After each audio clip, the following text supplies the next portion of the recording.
Major spoilers for Marvel's Spider-Man 2. Let me start this video by saying I love Spider-Man, and more importantly, I love Insomniac's take of Spider-Man. I have sank weeks, if not months, of my life into playing that first game. Every little decision they made within that first game, different or not from the comics, I took at face value and I appreciated that they were trying something new. Insomniac managed to take the Spider-Man universe and give it a spin, make it feel different. We pick up with this Peter Parker late into his career, and yet he still hasn't faced big iconic villains like Green Goblin or Doc Ock. But he has faced Shocker, the Lizard, Mysterio, and countless others. And that's just one example of a change Insomniac made to make this universe feel original. But then Spider-Man 2 came out, and I think when they were writing this, they might have had like an office party or something. Somebody was a little too drunk or high, whatever it may have been, because the choices they make in this game are less than okay. Again, I am all for originality. Believe it or not, it's good to be original. But is that thought, the thought of can we change this, can we improve upon it, actually dangerous? When it comes to the case of Insomniac's version of Venom, I think yes. Venom is the main antagonist of Marvel's Spider-Man 2. Throughout the entire game, we are aware that the symbiote is around. And as a comic reader, I was aware that the symbiote was from space. It wasn't this nanotech that Dr. Connors made. Slowly throughout the game, we see Peter discover this knowledge that we, the player, already know. While we're facing off and seeing Kraven much more than we ever get to see Venom or fight Venom, we know what the genuine threat will inevitably be. But throughout the marketing and the game itself, it's a mystery of what host the symbiote will inevitably choose to become Venom. Now, it was very obviously Harry the entire time. I knew that, you knew that. It was predicted by everyone, but we just kind of leaned into the mystery thing because I don't think many people really liked that twist. And that brings me to my main issue. Before we continue the video, it would mean the world to me if you guys subscribe to the channel. I would love to reach 10,000 subscribers before we hit the summer. Maybe that's a pipe dream, but it would be awesome if we got it. Anyway, that's all. Enjoy the video. This isn't your typical, oh, Harry Osborn is Venom, so that's bad. Because not only does making Harry Osborn Venom take away from discovering who Eddie Brock is and this really interesting story, it also takes away from the most interesting aspects of who Harry Osborn is as a character. But first, let's talk about Eddie Brock, the version of Venom most of us know. Typically, Eddie Brock is a very big part of the Spider-Man mythos. He is Peter Parker's opposite, his main adversary. A lot of the time, it can be depicted that they're enemies. But my favorite depiction of the character is within the show Spectacular Spider-Man. In that show, Eddie Brock is a childhood friend of Peter. Over time, the characters start to drift apart, but Eddie has always viewed Peter as a younger brother. Mr. Brock over here also isn't just a meathead who gets into a lobster tank. He's very intelligent and he manages to find work with Dr. Connors. Some of my favorite villains of all time include this broken friendship kind of arc. My favorite Batman villain has the exact same story. In a lot of depictions, Harvey Dent and Bruce Wayne are childhood best friends. Harvey loses himself and burns half of his entire body. He has this conflict where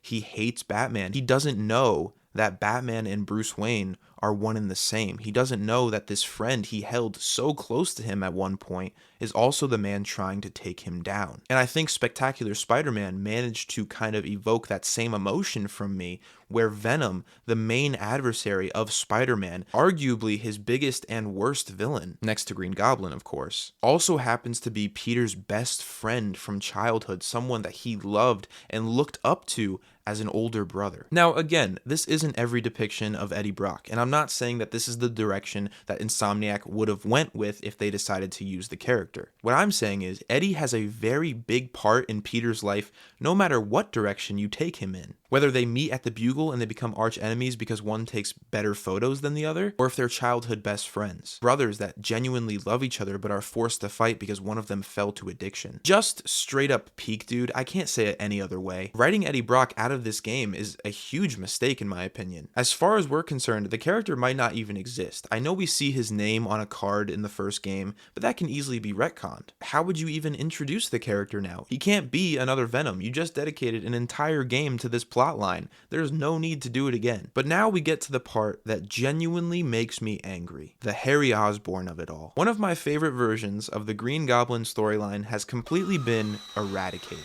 Before I get into this, I want to say again that I am all for change. But what's not okay is if said changes make things worse. I'm a firm believer that you should really just try to follow the source material if it's better than the idea you have. Harry Osborn is the Insomniac version of Venom. He has the symbiote right when the game starts, he becomes Agent Venom, he inevitably loses it because he needs to save Peter's life, and then he gets it back. The symbiote is already attached to Harry, there's literally no mystery, it was obviously going to be him the entire time. Not only does making Harry Osborn Venom completely negate Eddie Brock and erase him from continuity in a way, but it also ruins the best part of Harry as a character. Norman and Harry have a very difficult relationship. It's been depicted in multiple different ways, but it always comes down to these core elements. Harry Osborn is burdened with his wealth. And because he's so rich, he became this loner. He became someone who doesn't really fit in and who doesn't know who his real friends are because everyone around him just wants his money. He's reclusive. He's scared of people until he meets Peter, a genuine friend.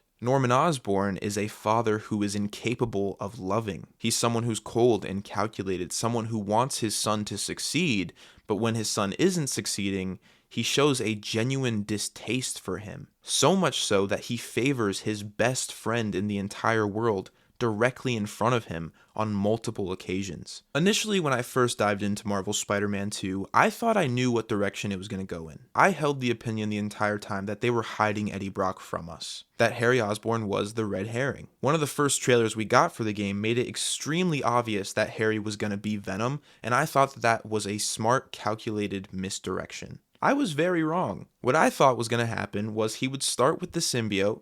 Inevitably, it was given to Peter, forcing Norman to create another cure for the character. But no, they just gave him the symbiote. He's Venom now. And then he's not. And then they have the audacity at the end of Spider-Man 2 to tease the Goblin formula being given to Harry. Are you serious? Because this leads me down one of two paths. One, we're going to have Harry Osborn as the main villain in 2 Spider-Man games back to back. Because in what world would Norman take the Goblin formula? He is getting it made in order to cure his son. Or option number 2, this makes zero sense and is just there to tease Green Goblin. Their version of Harry Osborn is unfortunately very bland. And they don't really dive deeper into the Norman and Harry relationship. We get one scene that's very similar to something I mentioned earlier, where Norman decides in an apparent private setting to praise Peter. But then it turns out Harry is right around the corner listening. This is the one time in the game where I remember Harry showing my favorite parts of the character. So cool, that's good build-up. But then he gets the symbiote, and he's just Venom. There's no back and forth, there's no real personality traits, we're not seeing any conflict between Harry wanting to be evil and not wanting to be evil. I'm a big fan of Eddie Brock and Harry Osborn and the individual stories they both have. Those 2 characters are very pivotal to the Spider-Man mythos, and a lot of the most important stories for that character involve those 2. Spider-Man 2 also killed like a lot of villains off screen or reformed a lot of villains, so I really don't know what their plan is for the 3rd one. Like, I know it's Green Goblin, but I don't know, maybe you could have kept around Shocker. You didn't need to kill him. I would have loved to fight him again. Those were so fun in the first game.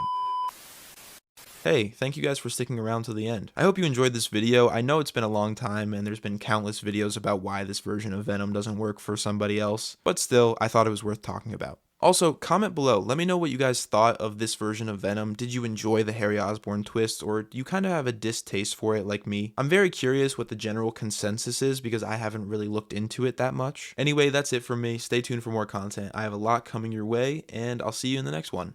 Bye.